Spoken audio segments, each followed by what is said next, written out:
Silicon ಸಿಟಿಯಲ್ಲಿ ವಿಮಾನ ದುರಂತ ಜಸ್ಟ್ ಮಿಸ್ ಆಗಿದೆ. ಫ್ಲೈಟ್ನಲ್ಲಿದ್ದಂತಹ 200 ಪ್ರಯಾಣಿಕರು ಅಪಾಯದಿಂದ ಪಾರಾಗಿದ್ದಾರೆ. ಲಂಡನ್ ಟು ಬೆಂಗಳೂರಿಗೆ ಬರ್ತಾ ಇದ್ದಂತಹ ಏರ್ ಇಂಡಿಯಾ ವಿಮಾನದಲ್ಲಿ ತಾಂತ್ರಿಕ ದೋಷ ಉಂಟಾಗಿರುವಂಥದ್ದು. ಅದೃಷ್ಟವಶಾತ್ ಯಾವ ತೊಂದರೆ ಕೂಡ ಇಲ್ಲದೆ ಲ್ಯಾಂಡಿಂಗ್ ಆಗಿದೆ. 200ಕ್ಕೂ ಹೆಚ್ಚು ಪ್ರಯಾಣಿಕರಿದ್ದಂತಹ ಏರ್ ಇಂಡಿಯಾ ಫ್ಲೈಟ್ ಇದಾಗಿರುತ್ತೆ. ಇಂಧನ ಪೂರೈಸುವ ಸ್ವಿಚ್ 2 ಬಾರಿ ತನ್ನಷ್ಟಕ್ಕೆ ಕಟ್ ಆಫ್ ಆಗಿ ರನ್ ಮೋಡ್ಗೆ ಹಾಕಿದ್ರು ಕೂಡ ಆಫ್ ಮೋಡ್ಗೆ ಹೋಗ್ತಾ ಇತ್ತಂತೆ.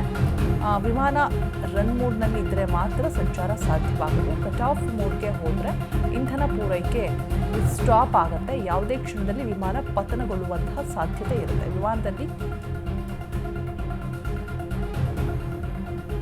ಸಡನ್ಲಿ ರನ್ ಮೋಡ್ ಆಫ್ ಆಗಿರುವಂಥದ್ದು. ಕಟ್ ಆಫ್ ಮೋಡ್ಗೆ ಹೋದರೆ ಇಂಧನ ಪೂರೈಕೆ ಕೂಡ ಸ್ಟಾಪ್ ಆಗುತ್ತೆ. ಯಾವುದೇ ಕ್ಷಣದಲ್ಲಿ ಬೇಕಾದರೂ ವಿಮಾನ ಪತನಗೊಳ್ಳುವಂತಹ ಸಾಧ್ಯತೆಗಳು ಇರುತ್ತೆ. So suddenly ಹಾಗಾಗಿರುವಂಥದ್ದು. 2 ಎಂಜಿನ್ ಇರುವಂತಹ ಕಾರಣ ದುರಂತ ತಪ್ಪಿದೆ. ಮತ್ತೊಂದು ಎಂಜಿನ್ ಸಹಾಯದಿಂದ ಫ್ಲೈಟನ್ನು ಲ್ಯಾಂಡಿಂಗ್ ಮಾಡಿದ್ದಾರೆ. ಸಮಸ್ಯೆ ಕಾಣಿಸಿಕೊಂಡ ಬೆನ್ನಲ್ಲೇ ಲ್ಯಾಂಡ್ ಮಾಡಲಾಗಿದೆ ಅಂತ ಹೇಳಲಾಗ್ತಾ ಇದೆ. ಮೊದಲೇ ದೋಷ ಪತ್ತೆ ಹಚ್ಚಿದ್ದಾರೆ ವಿಮಾನದ ಪೈಲಟ್.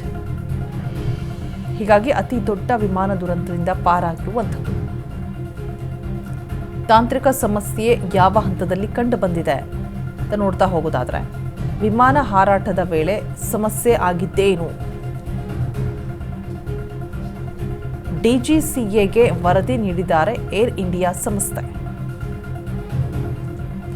ಸಿಲಿಕಾನ್ ಸಿಟಿಯಲ್ಲಿ ವಿಮಾನ ದುರಂತ ಜಸ್ಟ್ ಮಿಸ್ ಆಗಿರುವಂಥದ್ದು. ಯಾವ ಸಂದರ್ಭದಲ್ಲಿ ಆ ರೀತಿಯಾಗಿ ಸಮಸ್ಯೆ ಕಾಣಿಸ್ಕೊಳ್ತು, ಯಾಕೆ ಆ ಸಮಸ್ಯೆ ಕಾಣಿಸ್ಕೊಳ್ತು, ಕಂಪ್ಲೀಟ್ ಆದಂತಹ ಮಾಹಿತಿಯನ್ನು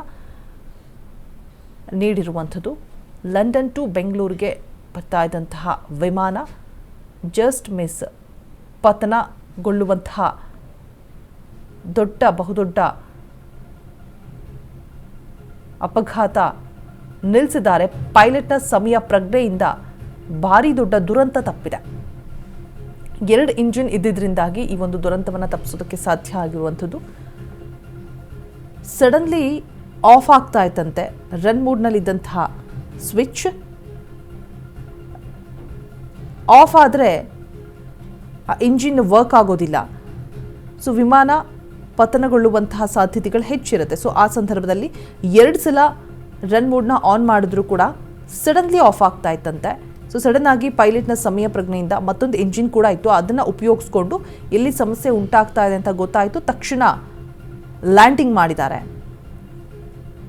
ಕೇಸ್ ಲ್ಯಾಂಡಿಂಗ್ ಮಾಡೋದಕ್ಕೆ ಸಾಧ್ಯ ಆಗಿರಲಿಲ್ಲ ಅಂದಿದ್ರೆ ವಿಮಾನ ಪತನಗೊಳ್ಳುವಂತಹ ಸಾಧ್ಯತೆಗಳು ಇರ್ತಾ ಇತ್ತು ಅನ್ನುವಂತಹ ಮಾಹಿತಿ ಹೊರಬಿದ್ದಿದೆ. ಸಮಸ್ಯೆ ಕಾಣಿಸಿಕೊಂಡ ಬೆನ್ನಲ್ಲೇ ಸಡನ್ಲಿ ಮತ್ತೊಂದು ಎಂಜಿನ್ನ ಸಹಾಯದಿಂದ ವಿಮಾನವನ್ನು ಲ್ಯಾಂಡಿಂಗ್ ಮಾಡಲಾಗಿದೆ. ಲಂಡನ್ ಟು ಬೆಂಗಳೂರು ಬರ್ತಾ ಇದ್ದಂತಹ ವಿಮಾನ. ಸೊ ಏನೆಲ್ಲ ಸಮಸ್ಯೆ ಆಗಿತ್ತು, ಯಾಕಾಗಾಯಿತು ಅನ್ನುವಂತಹ ಸಂಪೂರ್ಣ ಮಾಹಿತಿಯನ್ನು ಏರ್ ಇಂಡಿಯಾ ಸಂಸ್ಥೆ ಕೊಟ್ಟಿದೆ.